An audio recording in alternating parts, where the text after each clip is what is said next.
Welcome to Victorian London in the 1870s, an era teeming with life, energy, and relentless movement. Imagine yourself navigating the bustling streets, where survival hinges on labor, commerce, and quick decision-making. Here, we will explore a meticulously reconstructed vision of a city where every corner echoes with the sounds of trade and daily life. Thanks to advanced technology, combining AI-assisted reconstruction, historical maps, engravings, and first-hand accounts, we can vividly imagine what these streets truly felt like. Not as mere landmarks, but as living, breathing environments teeming with activity and ambition.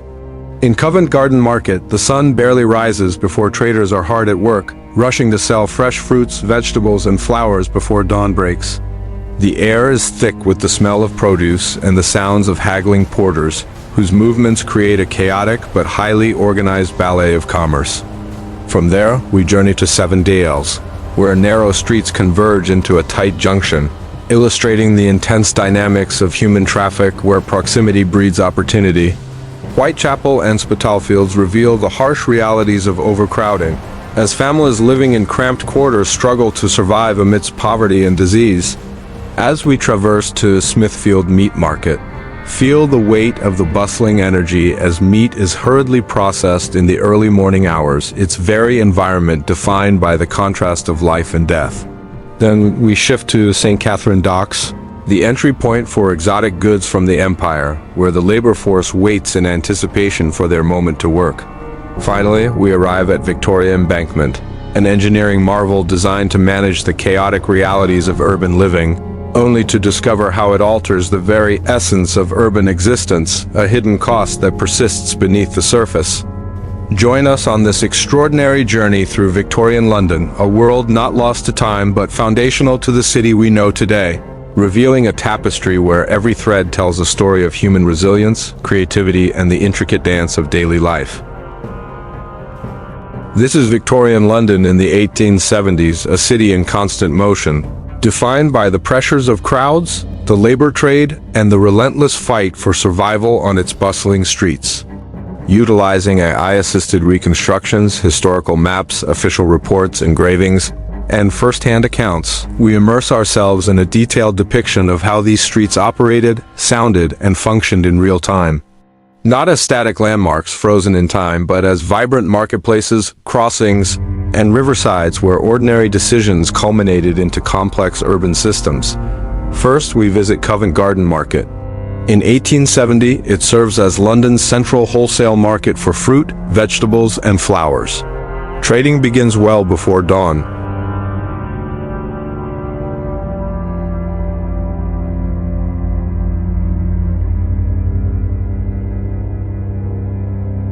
This is not a retail environment, and the majority of transactions supply hotels, restaurants, institutions, and household buyers acting on commission.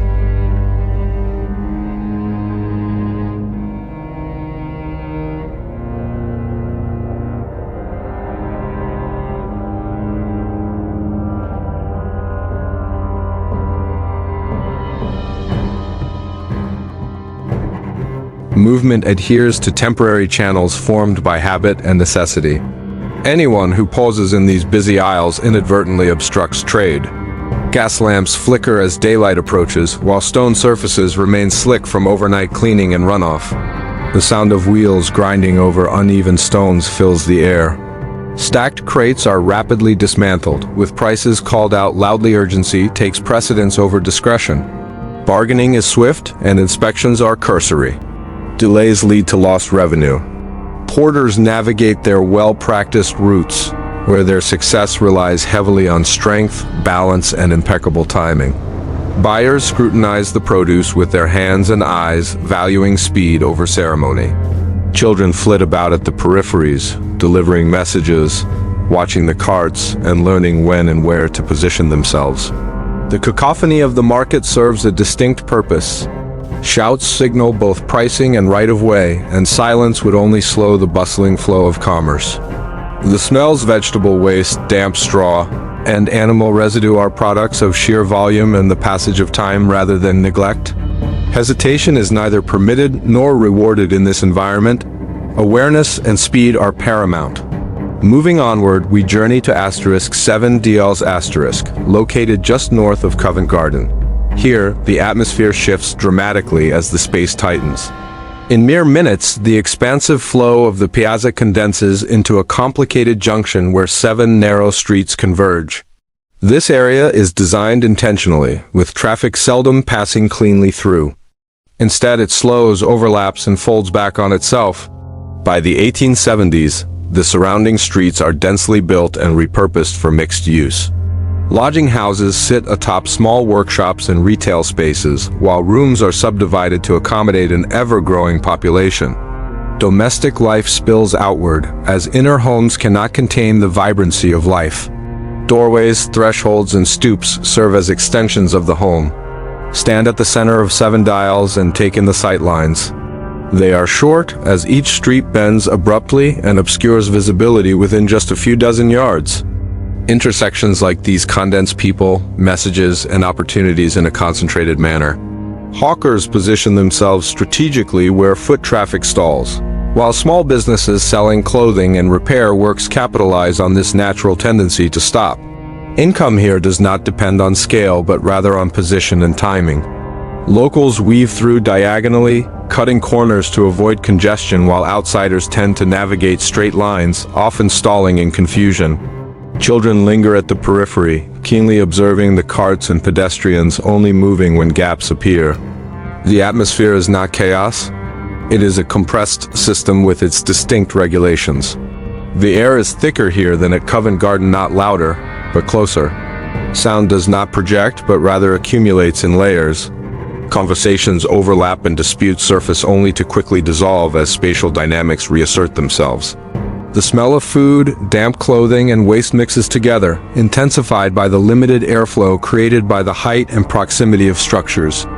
Today, 7 Dials exists in a more curated form, with relatively smooth pavements and open sightlines, but in the 1870s, the geometry was constricted.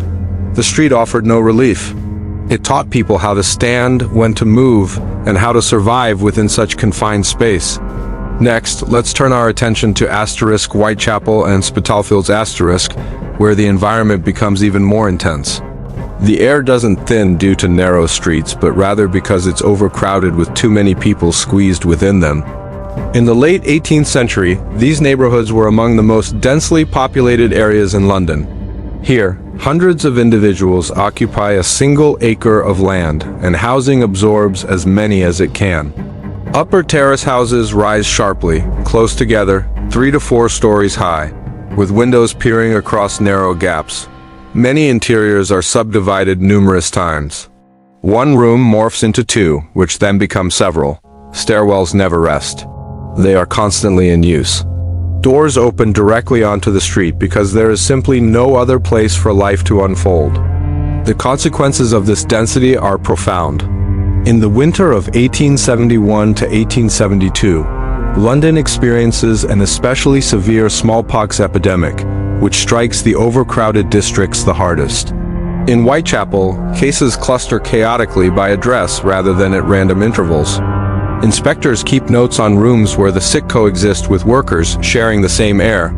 Notices alert families who adjust their lives as work persists around them. On the streets, people wait outside lodgings, workshops, and hiring points. Movement slows not due to obstruction, but because of sheer volume.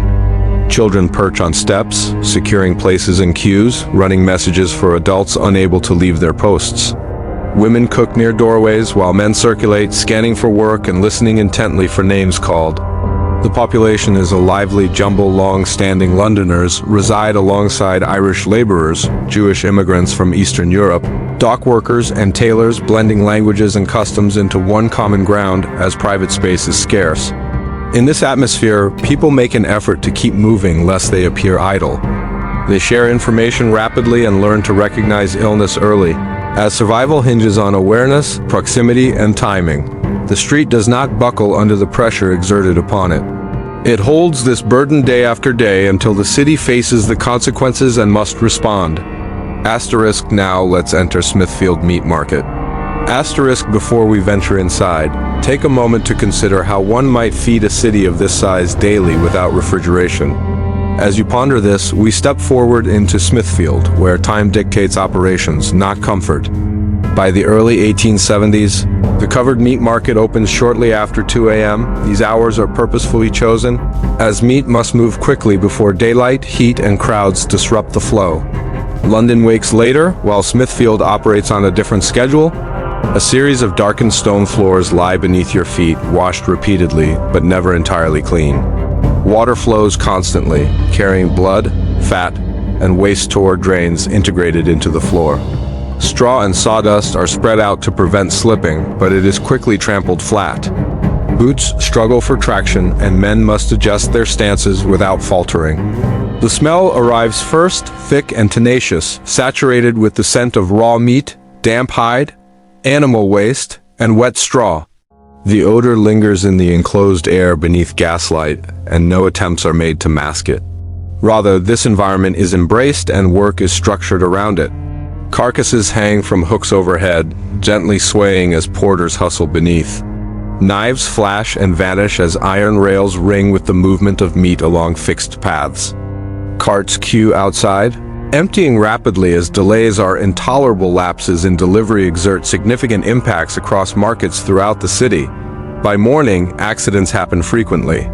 Men slip, loads swing, cuts are swiftly bandaged or ignored altogether. The work does not wane. Tools are wiped down, but seldom replaced. Others step in without missing a beat. The schedule adheres while police presence prioritizes flow rather than safety. Their focus centers on congestion, not injuries. Order translates to continuity at Smithfield, where feeding London necessitates the acceptance of risk. When this market clears, the work does not end.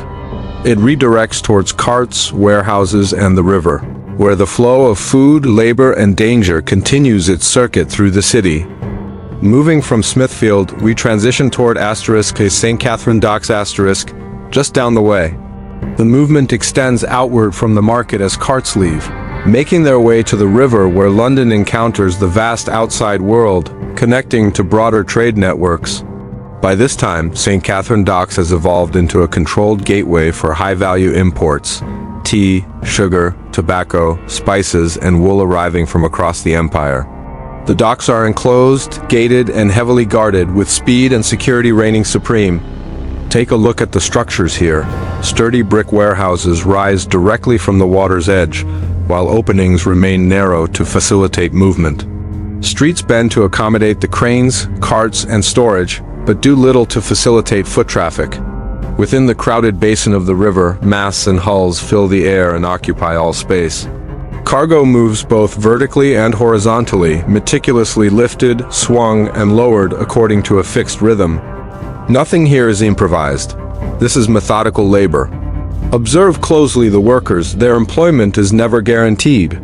Men gather daily at the gates of the docks and along nearby streets, awaiting selection for the day's labor.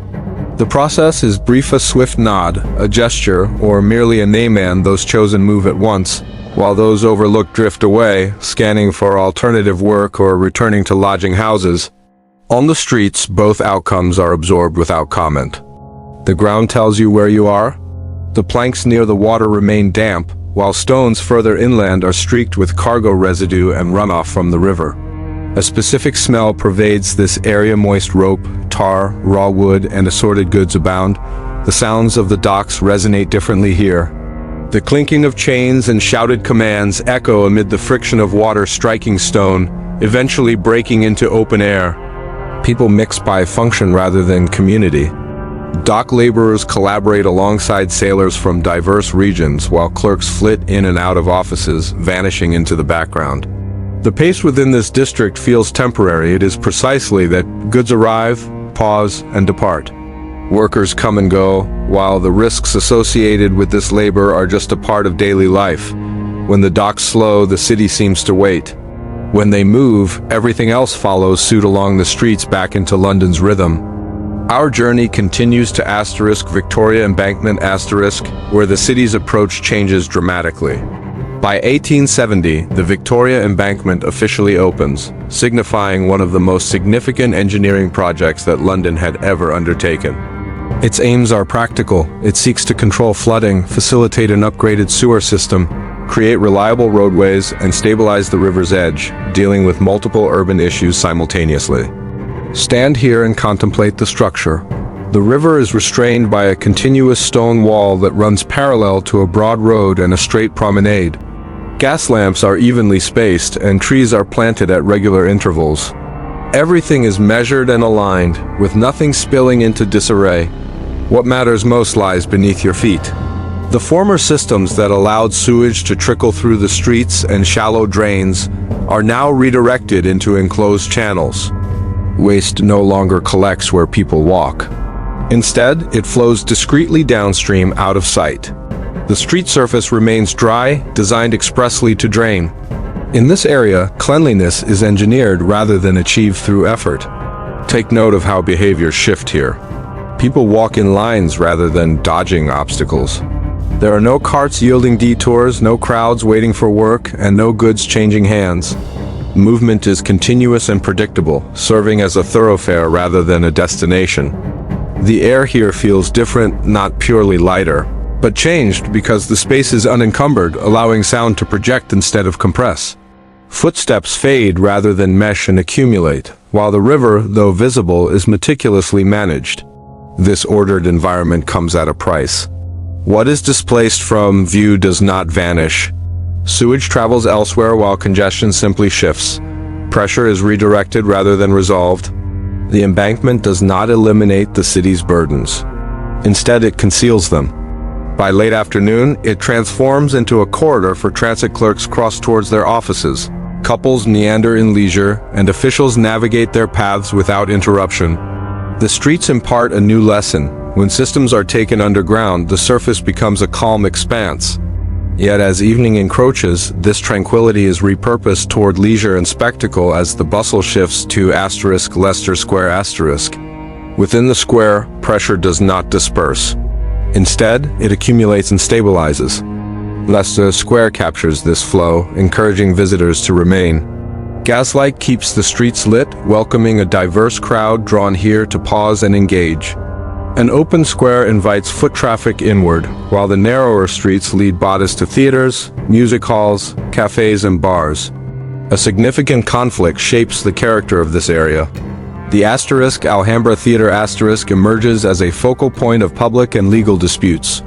When authorities withdraw the theater's license due to the controversial nature of its performances, the matter at hand is not solely a question of morality, it is about scale. Crowds gather and compress into a throng, where regulation responds not merely with lawful measures but reacts to visible pressure. Eventually the license is restored not because demand let up, but because the desire for the theater outweighs oversight. Observe the nuances of order here. Police presence remains steady yet passive. They observe behavior without attempting to direct movement. Cabs slow traffic, creating bottlenecks, while vendors operate at the margins. Queues form, break apart, and reform as theater doors open and close. The sounds of music spill outward only to cut off suddenly. Laughter mingles with argument, while bright lights flatten faces and obscure depth. The crowd forms by function rather than unity. Clerks head home after work, soldiers arrive in groups, couples negotiate prices at entrances, and visitors hesitate, all while pickpockets test the waters for dead spots. These groups share the pavement momentarily, then separate according to access and affordability. Alcohol influences behavior, altering posture rather than mood. People linger. Movement grinds to a halt and the air thickens, not solely due to density, but from stasis. Money flows toward tills and counters as fatigue accumulates while weariness finds no reprieve. This is not relief. It becomes a conversion where leisure transforms pressure into spectacle and consumption, eventually releasing people back into the street, now carrying lighter pockets but no lighter burdens. As the crowd thins, the enduring system remains intact. Now, let's return to the present, where the streets of London are wider, cleaner, and regulated by complex systems designed to manage scale. Transportation networks, sanitation improvements, zoning laws, and increased surveillance have all contributed to minimizing or pushing dangers from daily life out of sight. Disease no longer dictates behavior. Food arrives without being scrutinized, and labor has formalized. Yet certain patterns persist. pressure still rises, where space narrows and work continues to shape movement. Leisure persists in merely absorbing fatigue rather than eliminating it entirely. What you've witnessed is not a lost world, but rather a foundational framework upon which modern cities have been built. In understanding the intricacies of Victorian London, we appreciate the human experiences, struggles, and innovations that shaped a city that lives on in its modern counterpart, showing us that the past is as vital and relevant as it ever was.